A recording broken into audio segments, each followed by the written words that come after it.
Alain Decaux, c'était un pionnier en matière de médias, puisqu'il a fait les premières émissions historiques grand public, qui étaient illustrées par des scénettes jouées par des présentateurs de la radio ou des comédiens. Et puis il a aussi été un pionnier à la télévision, à une époque où il y avait peu de récepteurs en France, avec une émission qui va s'appeler un peu plus tard « La caméra explore le temps ».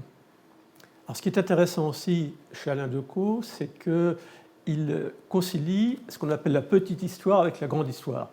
La petite histoire, finalement, c'est tous les faits de la vie quotidienne qui concernent des personnages connus ou moins connus. Et la grande histoire, c'est tous les événements structurants de nos sociétés. Donc Alain Decaux, il a vraiment essayé de faire le lien entre les deux. C'est vrai que quand il s'adressait au public à travers la caméra, avec des gestes des mains, avec des silences étudiés, avec un rythme aussi, on s'est aperçu qu'il y avait vraiment un style Decaux. Voilà, un style Decaux qui était un style de proximité.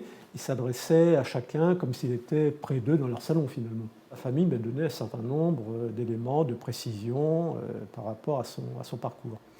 Et puis, donc, j'ai retrouvé beaucoup d'éléments dans les archives, certains documents qui n'avaient jamais été exploités d'ailleurs dans des livres, notamment aux archives diplomatiques, puisqu'il y a tout un chapitre dans ce livre qui concerne son action ministérielle, où il a défendu la francophonie et mené une action aussi de relations publiques au niveau international, et bien sûr en mettant en avant un des instruments qu'il connaît alors le mieux, c'est-à-dire la télévision. Dans ce livre, j'ai donc essayé de montrer l'ensemble de son travail et qu'aujourd'hui encore, il inspire beaucoup de journalistes et d'historiens qui s'appuient sur son travail, ils reprennent un petit peu ses méthodes à travers les médias modernes, puisque maintenant il y a Internet, il y a les blogs, etc., les réseaux sociaux, et à travers tous ces nouveaux médias, eh bien, ses successeurs, finalement, travaillent de manière à mettre l'histoire à la portée du grand public.